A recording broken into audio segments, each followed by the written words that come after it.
Bonjour à toutes et à tous, bienvenue sur cette webconférence ce matin dédiée à la signature électronique. Je vais démarrer par me présenter. Je suis Romain Leformal, j'ai en charge les activités marketing des solutions Certinia et notamment de la solution de signature électronique que je vais vous présenter ce matin. En guise de mise en bouche, mais je vois que tout le monde est déjà bien au fait du sujet. Donc, je vous invite à bien couper vos micros.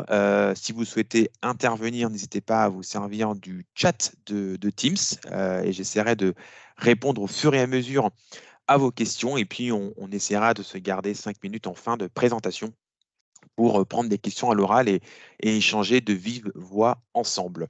Évidemment, ce webinaire se veut le plus interactif possible, donc n'hésitez vraiment pas à intervenir et à réagir au fur et à mesure du déroulé de cette présentation.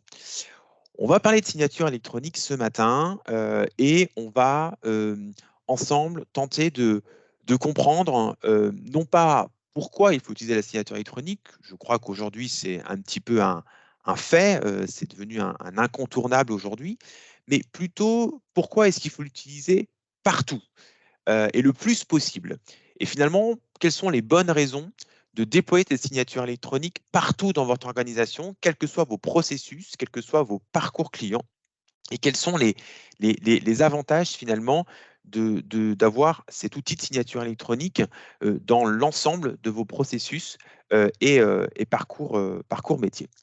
Alors, on va, en guise d'introduction, peut-être revenir d'abord sur pourquoi aujourd'hui la signature électronique est devenue une commodité. Pourquoi est-ce qu'aujourd'hui la signature électronique est un incontournable dans la digitalisation de vos parcours et de vos processus? Pour une raison très simple, c'est que en 2023, on sait, enfin en tout cas l'étude qui date de 2023 nous indique que en 2022, 87% des Français avaient déjà signé au moins une fois en format électronique. Ce qu'il faut savoir, c'est qu'en 2021, le chiffre était à peu près à 70%. On est aujourd'hui à 87%. Donc, il y a une véritable accélération de l'usage. Et ce qu'il faut savoir, c'est que oui, les Français utilisent de plus en plus la signature, mais ils commencent à avoir l'habitude de l'utiliser parce que 70% des Français l'ont utilisé au moins une fois. C'est-à-dire qu'ils ont déjà été capables de signer plusieurs fois en électronique. Donc ça devient une espèce d'habitude. Ça devient finalement un usage qui rentre dans les habitudes, dans les mœurs aujourd'hui des Français qui sont de plus en plus habitués et qui ont presque même de plus en plus envie de basculer vers la signature électronique. Il y a aussi une conviction forte sur le marché, c'est que les Français sont de plus en plus convaincus qu'il faut passer au digital. Jusqu'à présent, il y avait une forme de réticence ou en tout cas une interrogation sur est-ce que le document électronique a la même valeur que le document papier? Est-ce que l'action que je fais en digital a la même valeur que l'action que je ferai en papier ou en présentiel avec mon agent, avec mon banquier, avec mon opérateur? Aujourd'hui, on a des doutes qui se lèvent. Alors, la crise du Covid a véritablement permis de faire accélérer les choses de ce point de vue-là. Mais aujourd'hui, il y a de plus en plus d'opérations qui se font sur Internet, que ça soit pour des actes administratifs, que ça soit pour louer une voiture, que ça soit pour ouvrir un compte bancaire. Donc, c'est devenu une habitude aussi d'utiliser le digital. Et puis, il y a une conviction au sein des organisations. 23% d'entre elles qui ont été interrogées dans cette étude euh, veulent aujourd'hui euh, investir dans une solution de signature électronique. Alors, vous allez me dire que 23%. Oui, mais en fait, il y a déjà le reste des personnes qui ont déjà utilisé la signature électronique. Donc, ça veut dire qu'il y a encore une partie du marché, une partie des organisations en tout cas, qui n'y croyaient pas forcément jusqu'à là et aujourd'hui basculent de plus en plus dans l'usage de la signature électronique. Et on le voit auprès de tous les clients qu'on accompagne aujourd'hui, et vous le verrez tout à l'heure dans la panoplie de clients que je pourrais vous présenter. Aujourd'hui, on est fortement interrogé là-dessus et c'est presque la première étape par laquelle passent les organisations quand on parle de digitalisation des processus et des parcours, et notamment des phases de contractualisation. On va démarrer par la signature électronique. Donc, c'est vraiment devenu un incontournable et un usage du quotidien au sein des organisations, mais au sein aussi, tout à chacun des Français. Ce qu'il faut aussi comprendre, c'est que c'est également un premier rempart contre la fraude. La signature électronique, oui, elle a un objectif d'accélération de votre business, de fluidité de vos parcours, d'expérience client. On va revenir un peu sur tout ça, mais c'est aussi un véritable outil pour lutter contre la fraude et contre la fraude documentaire et plus largement identitaire.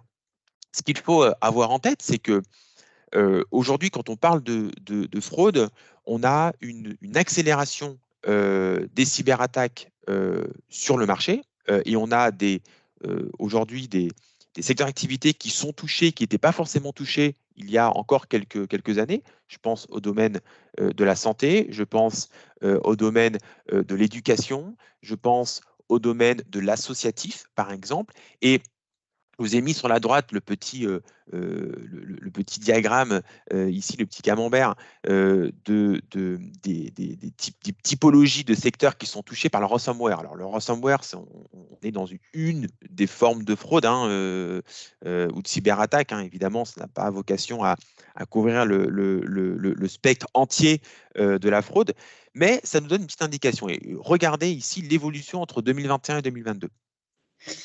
La moitié des organisations étaient de type PME, TPE, ETI, qui étaient touchées par la fraude, et puis aussi potentiellement les entreprises stratégiques, et puis surtout les collectivités locales. Et regardez la part aujourd'hui, en 2022, de ces PME, elles sont toujours majoritaires, mais on voit que les collectivités locales sont un peu plus touchées, et puis surtout, des secteurs nouveaux, j'en parlais, l'établissement de santé, ici en violet, l'établissement d'enseignement supérieur en vert, ou encore les associations, par exemple. Donc, on a aujourd'hui une fraude qui touche tout le monde, et la question est plus tant de savoir est-ce que je vais être touché, mais quand je vais être touché. Donc, il faut être capable de se prémunir de ce risque-là. Et puis, le deuxième point, c'est que les techniques des cyber malveillants se sont véritablement professionnalisées. Elles se sont affinées. Évidemment, l'IA, le chat GPT, etc., sont des outils nouveaux maintenant pour les cybercriminels.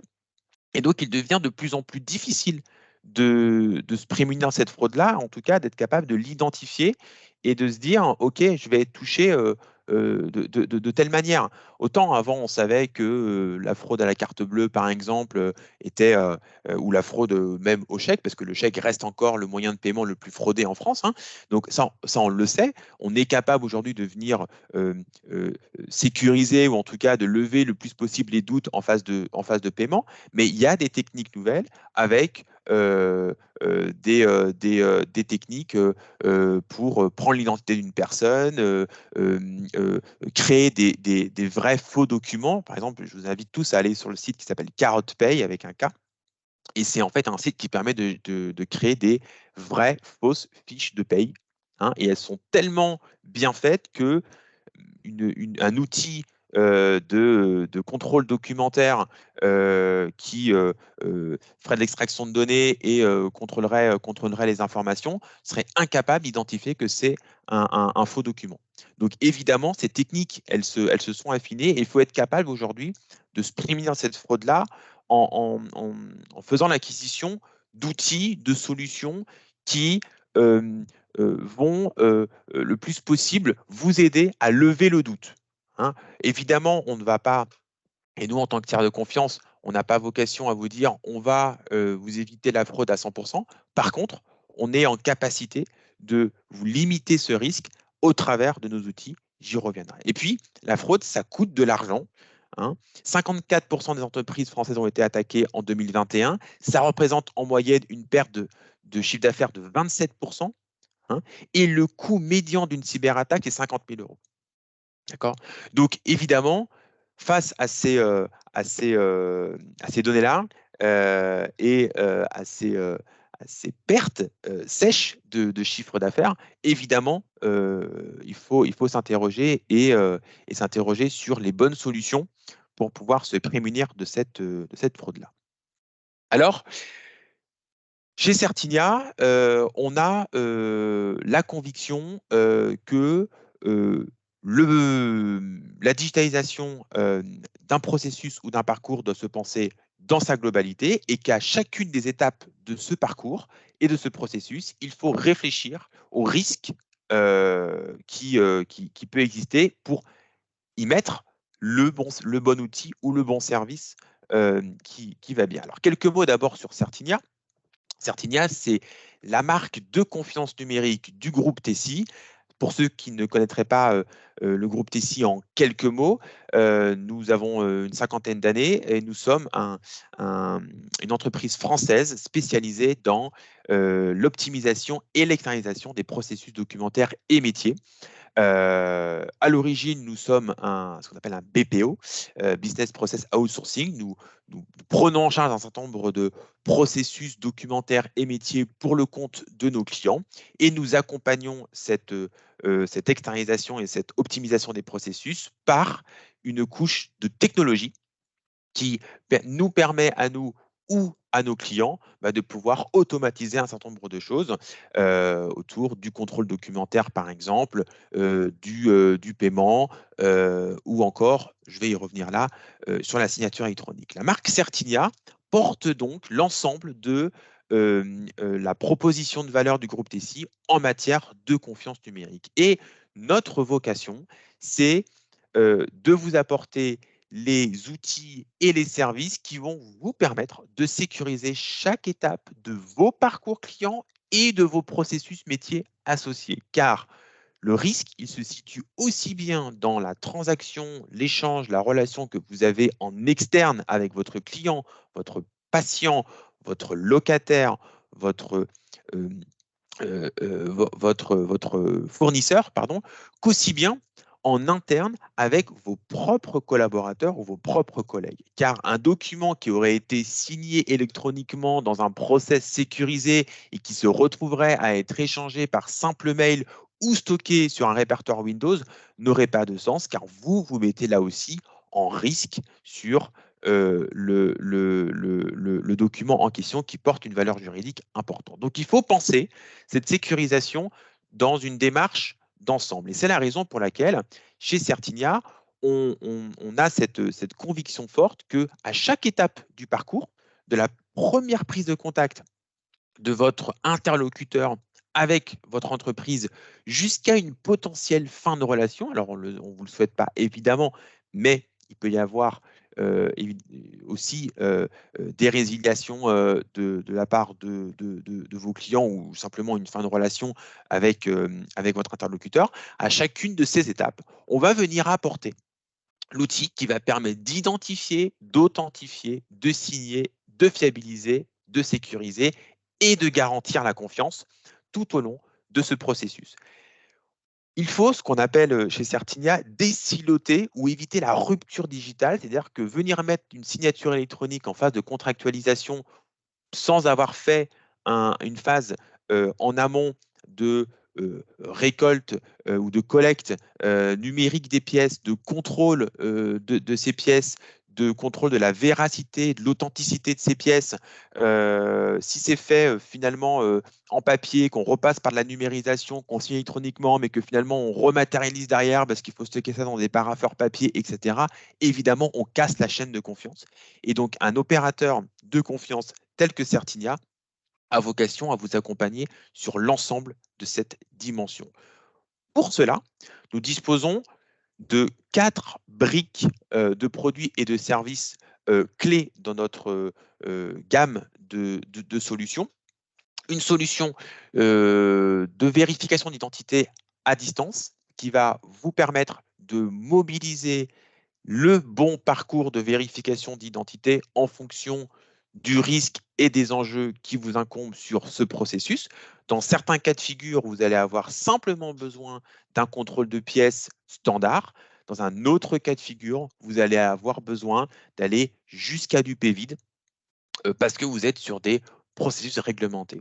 Et il peut y avoir de l'entre-deux. Il peut y avoir des phases où vous avez besoin de renforcer l'identité d'une personne à distance au travers d'une biométrie, mais sans forcément aller jusqu'à un processus PVID réglementé. Vous allez avoir besoin, par exemple, de vérifier l'authenticité d'une pièce. Donc là, on n'est plus seulement sur un contrôle de scan de pièce, mais on est véritablement sur un contrôle vidéo d'une pièce d'identité pour en vérifier l'authenticité. Hein, au moment où on fait la captation, ben voilà, on est capable de mettre des parcours de vérification d'identité et de contrôle de pièces d'identité avec des niveaux, des granularités différentes en fonction des enjeux qui sont les vôtres. La solution Certinasan, on va y revenir parce que c'est le cœur du sujet de ce matin. Notre solution de délivrance d'une identité numérique réutilisable qui va en fait vous permettre d'onboarder une première fois un client sur votre plateforme en ligne, par exemple, et puis ensuite, à chaque fois que ce client va revenir sur le site, et ben, plutôt que de refaire un contrôle d'identité pour accéder à un service ou pour pouvoir souscrire à un nouveau service, et ben, en fait, on va lui délivrer une identité numérique qu'il va pouvoir réutiliser au moment où il souhaite souscrire ou accéder à un service en particulier. Et puis, les services de confiance. Les services de confiance, ce sont des produits et des services qui sont certifiés et qualifiés par l'ANSSI. Alors, vous en connaissez quelques-uns, services de confiance de chez Certinia. Vous en connaissez en fait deux. Le premier, vous l'avez malheureusement tous utilisé au moins une fois, c'est le QR code de vos tests Covid que vous réalisez en pharmacie ou chez votre médecin. Ce QR code est sécurisé par une technologie de Certinia. Vous le verrez tout à l'heure dans les chiffres, mais c'est plus de 200 millions de certificats Covid que nous avons générés et qui ont été sécurisés au travers de notre technologie de DDoC. Et puis vous en connaissez un deuxième, alors qui est un petit peu plus subtil, un petit peu plus caché, mais qui est pas forcément aussi, enfin qui est lui aussi pas forcément fun. C'est lorsque vous faites votre déclaration d'impôt, vous payez vos impôts sur le site impôts.gouv.fr, et ben vous irez faire l'exercice. Vous irez cliquer sur le petit cadenas qui est à côté de l'URL www.impôts.gouv.fr et vous verrez que le certificat SSL qui sécurise ce site impôts.gouv.fr est un certificat de chez Certinia. Donc voilà, ce sont ces dispositifs de confiance qui viennent, j'ai envie de dire, apporter une couche supplémentaire de confiance. Alors, il y en a d'autres que vous utilisez sans doute aussi. Je sais qu'il y a quelques administrations publiques, par exemple, qui nous écoutent aussi ce matin. Lorsque vous signez les marchés publics, par exemple, le maire de la collectivité ou le président de la région, par exemple, utilise une clé USB qui détient un certificat de signature électronique. C'est les fameux certificats dans le jargon RGS 2 étoiles. Voilà, peut-être que ça vous parle. Et ben, ce sont des certificats qui sont aussi délivrés par Certinia. Donc, notre objectif, hein, c'est véritablement de pouvoir vous proposer l'ensemble des solutions. Dans certains cas de figure, vous allez avoir besoin d'une solution de signature en mode plateforme, je vais y revenir. D'autres cas de figure, vous allez avoir besoin d'une solution plutôt de certificat électronique de signature en mode clé USB. Dans d'autres cas de figure, vous allez avoir besoin des deux. Et ben, sachez qu'on est en capacité de vous accompagner sur l'ensemble de ce dispositif. Voilà. Évidemment, si je ne suis pas clair là-dessus, n'hésitez pas à poser vos questions et à aller visiter également le site de Certinia, certinia.com, pour en savoir un petit peu plus sur l'ensemble de ces services de confiance. Parce que nous sommes certains que pour pouvoir aller jusqu'au bout de l'exercice de lutte contre la fraude et de sécurisation des parcours, il y a des cas de figure où la technologie ne peut pas toujours être au rendez-vous. Parce que la technologie peut avoir ses limites, parce qu'il peut y avoir des processus ou des cas pour lesquels la technologie ne peut pas répondre complètement ou efficacement.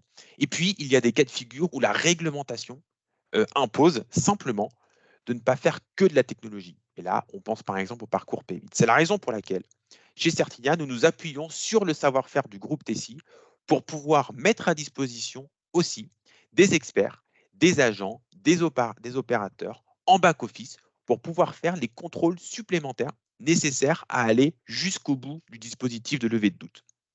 Un exemple, dans le cadre du processus PVID, prestataire de vérification d'identité à distance, il nous est imposé par l'ANSSI de faire un contrôle technologique et un contrôle en back-office humain. Ça veut dire que une fois qu'on a fait le contrôle technologique, d'accord, de biométrie, de liveness, etc., on est obligé de demander à un opérateur humain de venir faire des contrôles supplémentaires ou de venir, j'ai presque envie de dire, contrôler les contrôles qui ont été, qui ont été faits et d'avoir un tampon qu'un opérateur est bien passé pour vérifier l'ensemble des éléments qui ont été contrôlés par la technologie. C'est obligatoire dans le référentiel PVID qui nous est imposé par l'ANSSI. Dans d'autres cas de figure, on peut se retrouver à faire des contrôles documentaires ou avoir des processus métiers qui sont légèrement complexes ou qui ont des spécificités et qui demandent un contrôle humain parce qu'il y a un élément métier, parce qu'on est sur une spécificité qui fait que là, la technologie ne peut potentiellement pas répondre efficacement. Et ben, on est en capacité de pouvoir apporter, au travers du groupe TESI, ces opérateurs experts en vérification de données d'identité et documentaire, mais aussi dans le cas de la vérification d'identité en face à face, qu'on appelle des agents d'enregistrement délégués, qui sont là pour faire les vérifications en face à face lorsque cela est nécessaire, lorsque c'est imposé par des règlements ou des textes de loi particuliers. Il y a des secteurs d'activité pour lesquels on a besoin de faire ces vérifications en face à face. On pourra y revenir. Donc, on a vraiment ce dispositif plateforme technologique, service de confiance qui est le cœur de l'activité Certinia et qui repose aussi sur le savoir-faire et l'effort du groupe TESI en matière de BPO. Cette marque Certinia et cette proposition de valeur, elle peut paraître un petit peu nouvelle comme ça. Pour autant, on n'est pas non plus un acteur nouveau sur le marché. On profite de l'expérience de notre tiers de confiance, reconnu et certifié sur le marché. On accompagne aujourd'hui plus de 25 000 clients dans le secteur public ou privé sur ces sujets de signature électronique, de vérification d'identité, d'authentification, d'horodatage qualifié, etc. On travaille avec plus de 500 bureaux d'enregistrement pour pouvoir faire les vérifications d'identité en face à face. Alors, je vous donne un exemple très simple. Pour pouvoir délivrer un certificat électronique de signature sur clé token, ces fameuses petites clés qu'on vient brancher là pour signer des marchés publics, par exemple, le niveau qui nous est demandé est un niveau de vérification en face à face. D'accord? Donc, ça veut dire que la personne avec qui on va délivrer ce certificat doit doit se présenter auprès d'un de nos bureaux d'enregistrement délégués pour faire une vérification en face à face de manière à ce qu'on lui délivre ce certificat. Et ça, ce n'est pas une contrainte Certinia, c'est une contrainte du marché qui nous impose, nous, en tant que tiers de confiance, et il en vaut de même pour nos confrères, de délivrer des certificats avec, à un moment donné, une vérification d'identité en face à face. Alors évidemment, c'est des cas un peu particuliers, c'est des cas spécifiques, mais aujourd'hui, c'est des usages qui existent encore en France et on a besoin, dans certains cas de figure, d'aller jusqu'à du face-à-face physique. Et c'est pour ça qu'on travaille avec ce réseau de 500 partenaires. Je le disais aussi tout à l'heure, c'est plus de 200 millions de certificats Covid qui ont été sécurisés au travers de nos technologies de DDoC. Et chaque année, nous délivrons plus de 20 000 certificats d'authentification, de signature électronique, SSL, horodatage, etc. Donc, imaginez les volumes de signatures que ça ou de transactions que ça implique.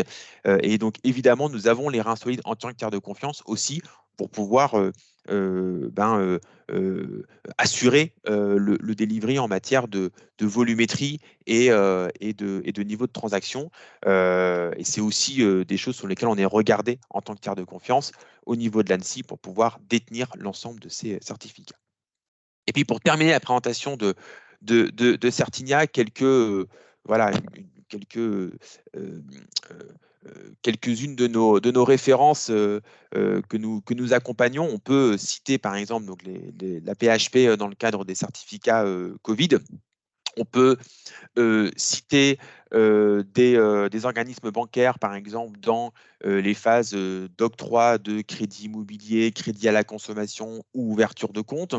On peut citer, par exemple, Sésame Vital dans le cadre de la digitalisation de la carte vitale. Et demain, quand vous allez dématérialiser votre carte vitale, vous détiendrez une identité numérique auprès de ces âmes vitales. Bah, sachez que cet onboarding en ligne se fera avec une technologie Certinia. Voilà, on peut citer pas mal d'exemples dans différents secteurs d'activité. Vous le voyez ici à l'écran. Alors, je regarde s'il y a quelques questions avant de passer à la partie signature électronique.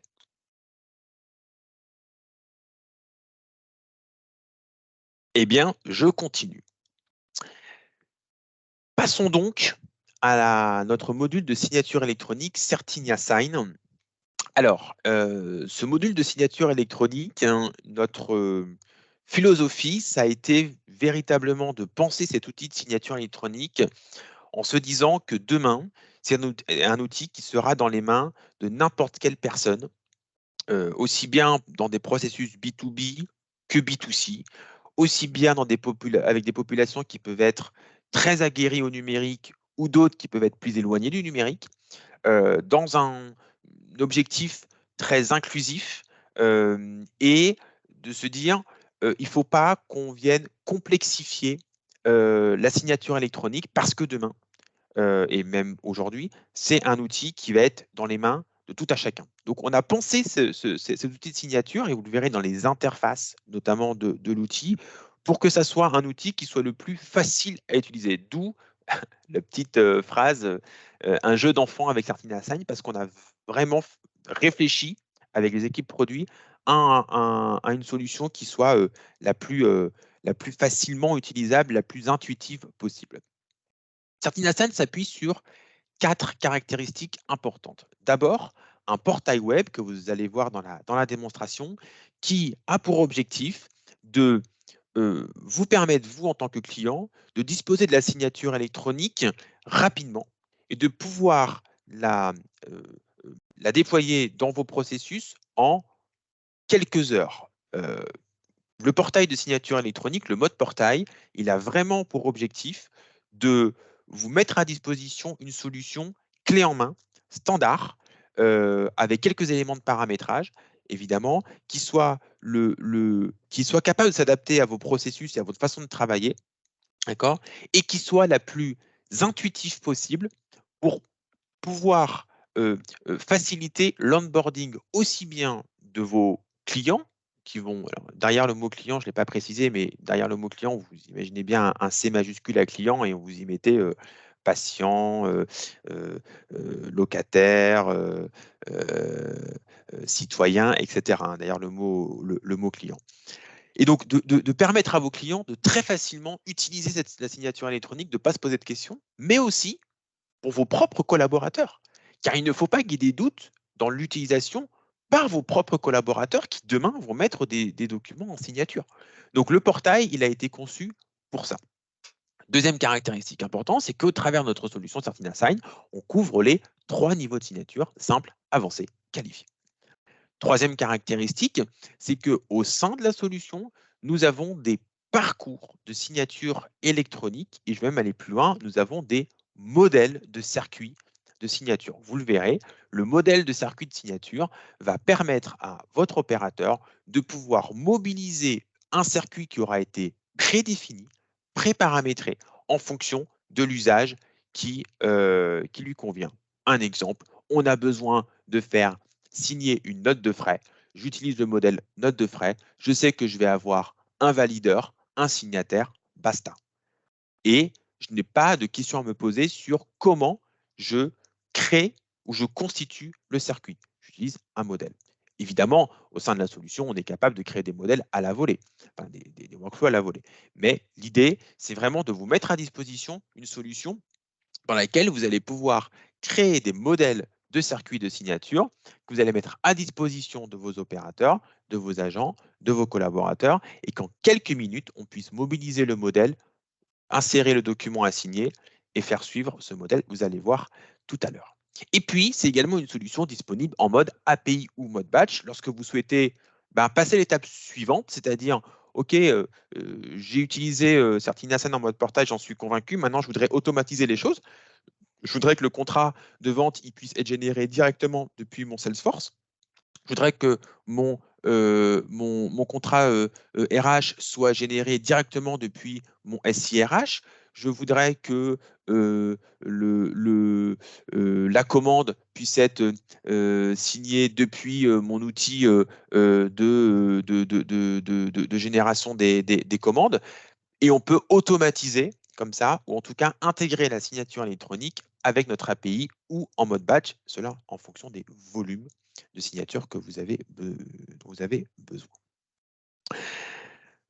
Je l'ai dit, hein, c'est une solution qui se veut simple, vous le verrez dans les interfaces, je ne vais pas m'étendre dessus. Elle se veut simple, rapide, elle se veut accessible. Vous le verrez aussi dans la facilité dont on peut utiliser cette solution. Il y a une notion importante qui est la notion d'expérience utilisateur. Je le redis, aussi bien pour vos collaborateurs que pour vos clients, il faut que ça soit facile et que ça aussi soit bénéfique pour votre image de marque. Hein. Basculer dans le digital, oui, il y a des bénéfices importants en termes de productivité, de coût, de rapidité, etc. Mais il ne faut pas oublier que c'est aussi une image de modernité pour votre marque. Le fait de notamment basculer la signature électronique. Donc, il faut être capable de le faire avec efficacité pour qu'on aille jusqu'au bout, hein, que ça soit vraiment convaincant pour vos clients et que surtout, ça ne génère pas de doute. Hein, passez-vous là, il faut que je signe électroniquement ou là, ça va être compliqué. Voilà, donc il faut que ça soit le plus simple possible aussi pour vos clients. Le deuxième point, c'est que c'est une solution qui se veut être sûre. On s'appuie, vous l'avez vu, sur notre tiers de confiance pour pouvoir délivrer ces signatures électroniques. On est évidemment un opérateur, un prestataire de services de confiance qualifié par l'ANSSI avec les niveaux EIDAS qui vont bien. On s'appuie également sur notre qualification en tant que tiers de confiance. Donc, disposons au sein du groupe TESI avec notre certification NF461 pour de l'archivage électronique à valeur probatoire.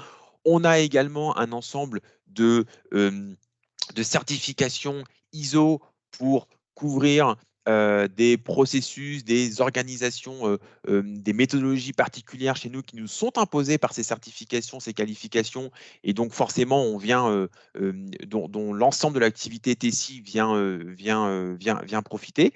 Et puis, on est également jugé sur notre sécurité, encore une fois, en tant que prestataire de services de confiance, avec le fait de pouvoir sceller un certain nombre de documents, de données, d'informations, d'horodater, de chiffrer l'ensemble du processus de bout en bout. Donc tout ça, ce sont des éléments de sécurité qui sont très importants et sur lesquels, évidemment, on apporte un regard, j'ai envie de dire, très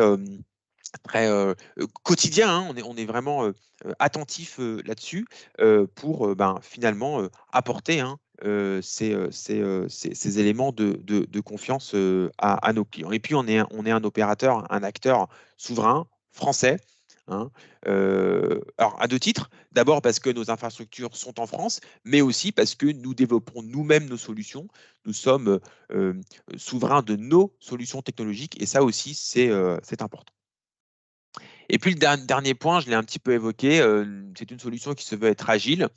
On peut commencer avec le portail web où on va avoir un démarrage quasi immédiat en quelques heures. Hein. On est capable de vous mettre un accès à ce portail avec un petit peu de formation et hop, vous êtes tout à fait autonome pour pouvoir tout de suite enclencher les premiers projets de signature. Et puis, pour aller plus loin, on peut passer en mode API, en mode batch, pour automatiser, pour gérer des volumétries plus importantes de dossiers à signer.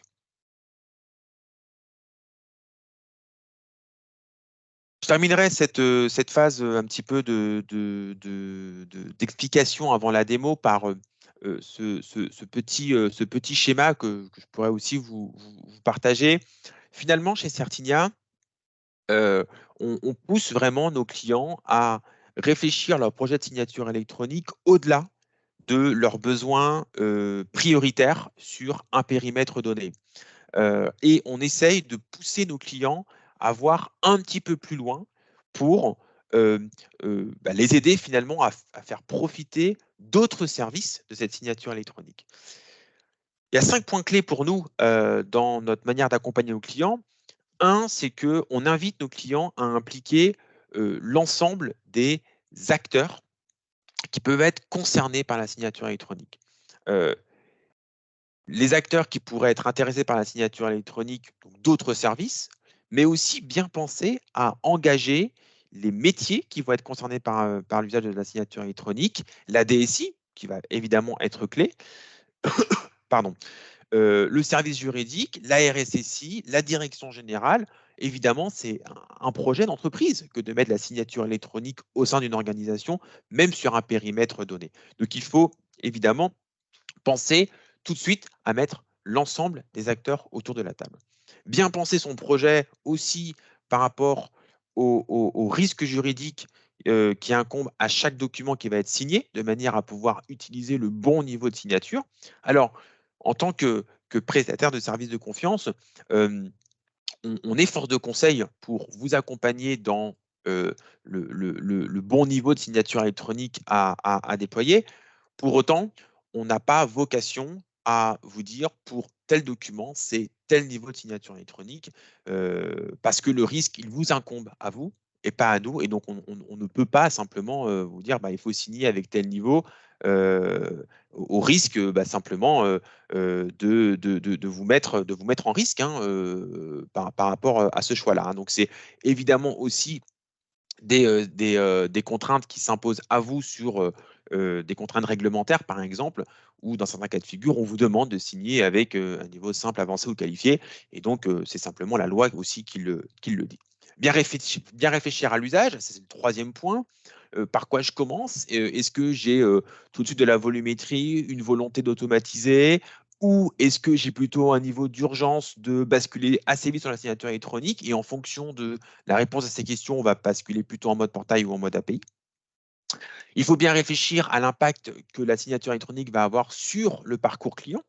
À partir du moment où on va proposer la signature électronique, il faut être capable d'onboarder correctement vos clients et aussi vos équipes en interne, je l'ai dit tout à l'heure. Et puis le cinquième point, c'est de penser la signature électronique un peu plus largement. Qu'est-ce qui se passe avant et après la signature? Comment je récolte les pièces, je contrôle ces pièces, je vérifie l'identité, je signe, je stocke les pièces, je les fais circuler en interne et je les archive. Donc, il faut pour cela s'appuyer sur un prestataire de confiance qui sera capable de vous accompagner sur l'ensemble de ces dispositifs. Voilà un petit peu pour nous les 5 points clés importants à avoir en tête lorsqu'on choisit son outil de signature électronique. Je crois qu'il n'y a pas de questions particulières. On va pouvoir maintenant passer à la démonstration de cet outil Certina Sign. Le temps pour moi de prendre une petite gorgée d'eau. Hop là. Alors, pour pouvoir illustrer tout ça, j'ai choisi de prendre un cas assez, assez simple, mais qui peut potentiellement se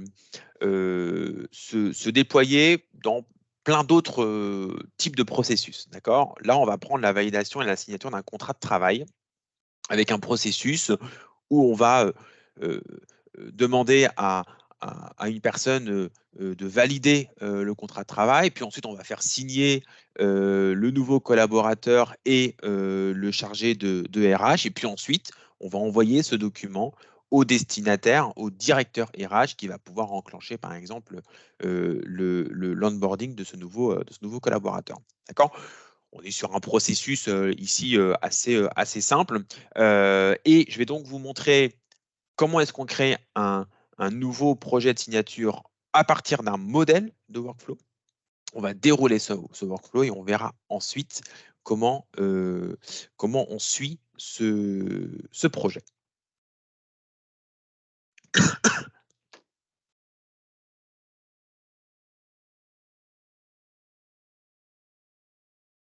Voilà, on arrive ici donc sur l'interface. Alors, je vais peut-être devoir me reconnecter. J'ai peut-être eu un petit time out. Hop, voilà.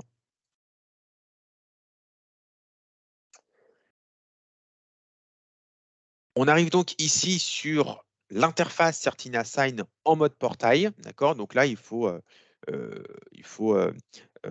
comprendre que je me place en tant qu'initiateur d'un nouveau projet de signature électronique.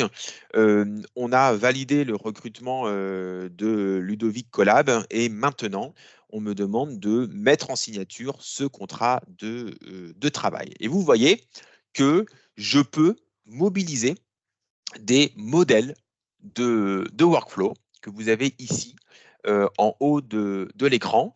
Moi, j'utilise 3 modèles, le contrat de travail, le modèle PDF formulaire et le modèle promesse d'embauche. D'accord? J'ai accès à d'autres modèles potentiellement, mais c'est ceux que j'utilise le plus. Donc, je les ai mis en favori de mon écran d'accueil. Je me serais connecté avec un autre profil, j'aurais eu d'autres modèles en favori. D'accord? Et en dessous, ici, je vais pouvoir visualiser l'ensemble des projets de signature qui ont été initiés. D'accord? Alors, en fonction des droits, moi, je suis un super admin, donc j'ai un peu le droit à tout, hein, mais en fonction des droits et du rattachement que j'ai dans l'organisation, je vais voir tout ou partie de ces projets de signature. Vous pouvez déjà voir ici la manière dont on peut suivre ces projets. Vous voyez que j'ai des projets ici qui ont été initiés à 33% et qu'on est en attente de signature. J'ai des projets qui ont été initiés et pour lesquels, pour l'instant, il n'y a pas eu de première action. Et puis, j'ai des projets qui ont été signés. Je peux démarrer un nouveau projet à partir de zéro, c'est-à-dire là, je crée mon workflow à la main, hein, complet. Là, l'idée, c'est plutôt de vous montrer comment je pars d'un modèle de signature. Le modèle de signature, vous le voyez, il a pour avantage ici de vous proposer tout de suite un parcours de signature électronique avec un approbateur, Vanessa Market. Je ne m'interroge pas, dans ce processus-là, c'est systématiquement Vanessa Market qui valide le contrat. Je vais avoir 2 signataires, d'accord? Je vais avoir le futur salarié et je vais avoir le recruteur en tant que tel, le directeur de service qui va signer aussi, enfin le RH qui va signer aussi. Et puis, je vais avoir mon destinataire RH qui va recevoir le document. Je vais ici cliquer et glisser mon document en question. D'accord? Donc là, c'est un document qui aurait été, par exemple, généré par mon système d'information RH hein, ou qui aura été créé, créé à la main. Et je vais pouvoir l'importer dans la solution. J'aurais très bien pu aussi passer par de l'ajout de fichiers à la main en mode clic, hein, mais ici, il y a le fameux cliquer glisser. On a le document ici qui apparaît et en fait, ce n'est pas Martin salarié que je vais faire signer, ça c'était un autre salarié. Hein. Je vais changer ici l'intervenant et je vais mettre la bonne personne à l'intérieur ici de mon workflow. Donc j'ai la possibilité de changer les acteurs du workflow parce que ce n'est pas cette personne-là qui doit signer, c'est une autre. D'accord? Donc j'ai à la fois la possibilité de m'appuyer sur un workflow qui est prédéfini et la possibilité de pouvoir ajuster ce workflow en fonction aussi des spécificités du circuit que je mobilise. D'accord? Deuxième étape, je vais aller rajouter les paraphes en bas de page, ici, en automatique. Vous voyez là. Et ensuite, je vais aller positionner les encarts de signature. D'abord pour Ludovic Collab, le salarié. Je place la mention légale et l'emplacement de l'image de signature. Et pour le recruteur, je vais placer également ici, vous voyez, la simplicité avec laquelle je viens placer les éléments. OK? Troisième chose, c'est quelques éléments de paramétrage. Et vous voyez que je suis bloqué parce que dans le modèle qu'on a construit pour moi, on impose un canal de relance, on impose une fréquence de relance et je ne peux pas modifier ces éléments. D'accord? C'est bloqué par mon modèle, volontairement. Si j'étais passé par un modèle à la main, j'aurais pu modifier ces éléments ici. D'accord? Je fais suivant. J'arrive sur la dernière étape qui va consister à paramétrer, à personnaliser les notifications que je vais envoyer aux différents intervenants dans l'organisation. D'accord? Ça aussi, c'est un avantage de la solution, c'est que pour faciliter l'onboarding aussi des différents intervenants, je vais pouvoir mettre des messages spécifiques dans les notifications de mails qui sont envoyés. D'accord? Alors, je vais donner un nom ici au projet. Donc, on va l'appeler par exemple contrat de travail Monsieur Collab. D'accord? Donc, ça, c'est le nom du projet. Et ensuite, en fonction des intervenants, je vais pouvoir personnaliser les notifications. Par exemple, le signataire, Ludovic Collab, je vais mettre ici signature hop, de votre contrat de travail. Et je vais avoir ici, bonjour Monsieur Collab, merci de bien vouloir signer votre contrat de travail. Bonne journée, l'équipe RH. D'accord? Si je vais, par exemple, chercher l'approbateur, Vanessa Marquette, je vais pouvoir mettre un autre message. Par exemple, ici, Vanessa, elle doit valider le contrat de travail. D'accord? On est en interne, donc je peux me permettre d'être un petit peu plus souple dans la formulation. Et là, je peux mettre, par exemple, peux-tu valider le contrat de Ludovic qui arrivera le 3 janvier, par exemple. OK? Et je vais avoir des messages. Alors, je ne vais pas les faire pour tous les intervenants, ça va être un petit peu fastidieux, mais pour la démo, en tout cas d'aujourd'hui. Mais l'idée est de pouvoir mettre des messages personnalisés et de pouvoir donc faciliter aussi la bonne compréhension et l'onboarding des personnes qui vont signer. Et c'est parti. Et mon projet est parti en signature. Et je vais donc retrouver mon projet ici, d'accord, où je vais bien avoir la validation de Vanessa Marquette, je vais avoir la signature ici du recruteur et du nouveau collaborateur, et ensuite je vais avoir le destinataire qui va donc recevoir le document. OK. Allons-y donc. Hop. Alors, je me place dans le cas de figure là de la personne qui va valider le document, d'accord? Donc, elle reçoit ici son mail, vous voyez, hein, peux-tu valider le contrat de Ludovic qui arrivera le 3 janvier 2024? OK. J'accède au projet. Alors, ce que je vous montre sur l'interface desktop est évidemment disponible en mobilité. Vous le verrez tout à l'heure. Hein, je vais vous faire la suite de la démonstration sur mobile. L'idée, c'est que j'accède au document. D'accord? Je vais pouvoir relire le document et valider le document. Voilà. Tac. Là, je ne fais qu'approuver ou refuser. Et je peux mettre un motif de refus aussi pour expliquer pourquoi finalement je refuse. Et par exemple, je refuse parce qu'il y a un élément dans le contrat qui ne me va pas, par exemple. D'accord? Et j'approuve. OK. Je ne fais qu'approuver ici. J'ai un rôle simplement de valideur. Je n'ai pas du tout de rôle de signataire. Je n'ai pas voilà, à poser de signature sur le document. Je n'ai fait que valider le document. D'accord? Si on retourne dans l'interface ici et que je valide, enfin que je rafraîchis plus exactement l'interface, on va voir ici que la première personne de Vanessa Marquette a donc approuvé le document. D'accord? Et qu'ensuite, j'ai envoyé les notifications à Romain Recrute et à Ludovic Collab. Alors, dans le cas de figure ici, j'ai fait une signature en parallèle, c'est-à-dire que les deux personnes peuvent signer en même temps. D'accord? J'aurais très bien pu faire comment dirais-je, une signature séquentielle où d'abord je fais signer Romain Recrute, par exemple, puis ensuite je fais signer Ludovic Collab. D'accord? C'est la raison pour laquelle les deux personnes ici ont été notifiées. D'accord? Je vais vous partager mon écran, le temps juste pour moi de reconnecter le téléphone à l'ordinateur. Ça va arriver. Tac, tac, tac.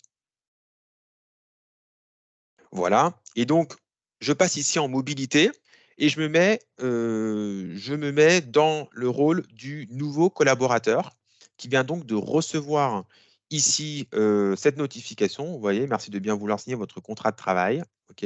Et je vais cliquer sur accéder au projet. Là, je suis en full mobilité, d'accord, avec mon petit téléphone ici, d'accord. J'accepte les conditions générales d'utilisation, j'accepte de signer électroniquement, hein, ça aussi c'est un élément important. Et puis, je vais d'abord commencer par remplir les 4 derniers chiffres de mon numéro de téléphone. Hop, ici. J'arrive sur le document en question, d'accord, que je peux relire. Vous voyez que, pardon, excusez-moi, je ne peux pas signer tant que je n'ai pas scrollé entièrement le document. Ok. Je peux également refuser si je le souhaite. Et je vais maintenant signer le document. Je reçois un code OTP sur mon téléphone.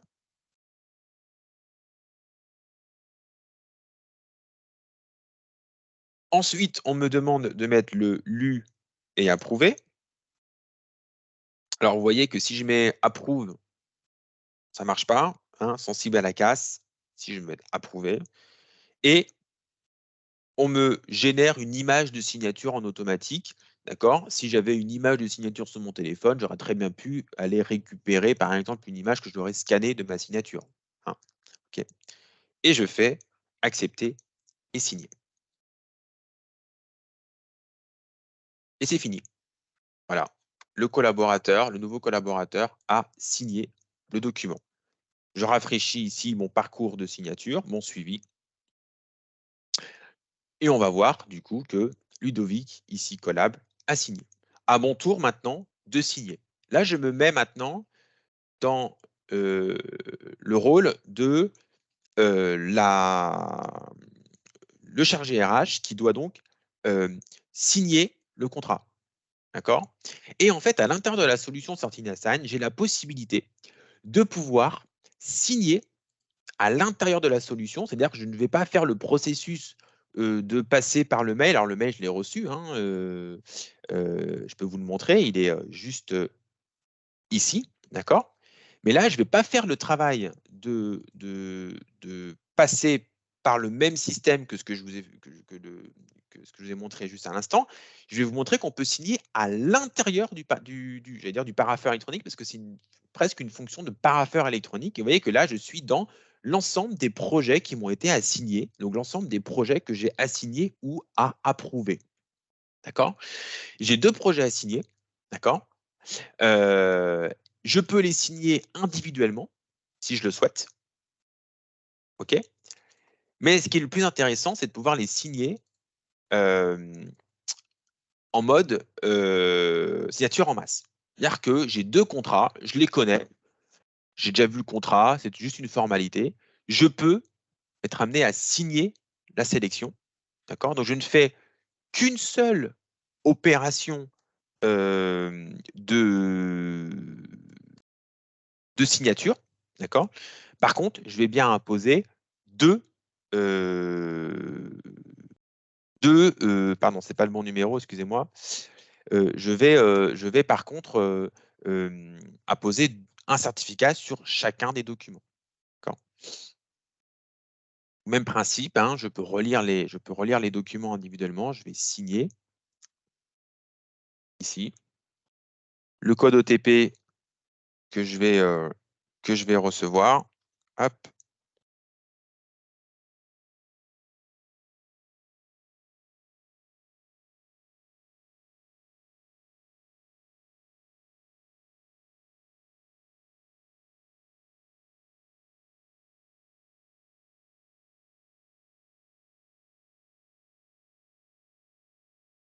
Ah, alors attendez, excusez-moi, je crois que je me suis trompé de numéro de téléphone. Je suis en train de jouer avec mes 2 téléphones. Voilà. Hop.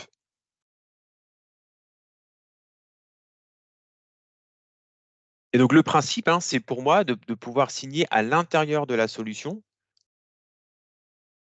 Parce que finalement, j'utilise Certigny-Assign comme un outil de parapheur un petit peu au quotidien.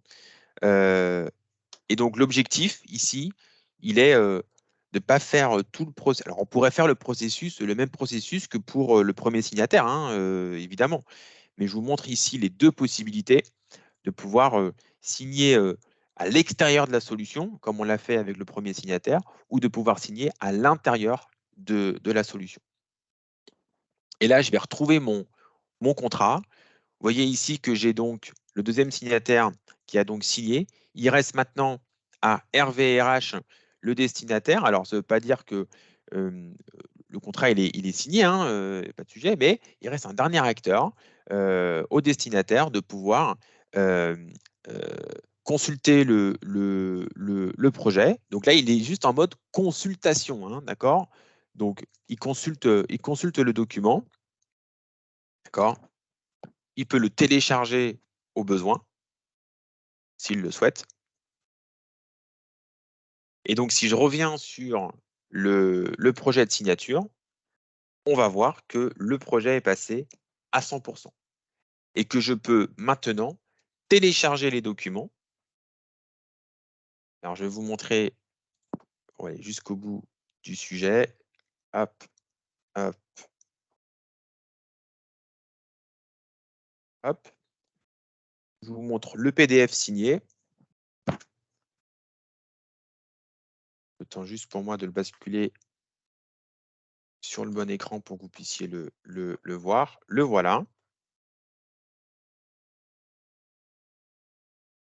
Non, ce n'est pas le bon que j'ai ouvert. Ah oui, parce qu'il est en train, excusez-moi, il est en train de faire l'analyse des signatures.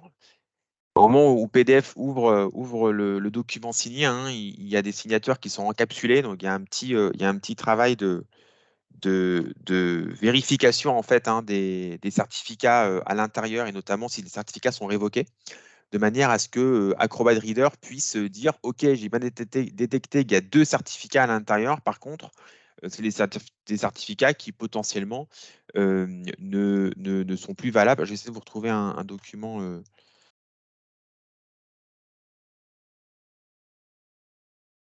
Voilà. Hop. Et donc là, on voit ici, parce que je pense que c'est un peu la finalité, que ce sont des documents qui ont été signés par 2 personnes. D'accord? On est sur de la signature simple. Donc ici, ce sont des signatures en mode caché serveur qu'on peut voir ici. Et vous avez ici le détail du certificat, par exemple, et notamment sur le fait que ce certificat n'a pas été révoqué et qu'il est bien ici, voilà, qu'il est valable. Pardon, je cherchais mon mot. Voilà, pour aller jusqu'au bout du dispositif. Et la petite chose que je voulais vous montrer, c'était justement les modèles de parcours de signature. Vous voyez qu'il y en a plein ici dans la solution, que je peux les répartir par département, hein, donc par typologie de service, entre guillemets. D'accord? Et c'est ici que je vais pouvoir paramétrer ces modèles de signature que je vais mobiliser en fait ici sur mon écran d'accueil. Voilà, midi tout pile. Je suis dans le timing. J'ai fini cette démonstration, cette présentation. Si vous avez des questions, n'hésitez pas. Je suis à votre écoute. N'hésitez pas à prendre la parole aussi. Et ensuite, ben, je vous laisserai aller déjeuner. Voilà. Donc, je ne sais pas s'il y a des questions.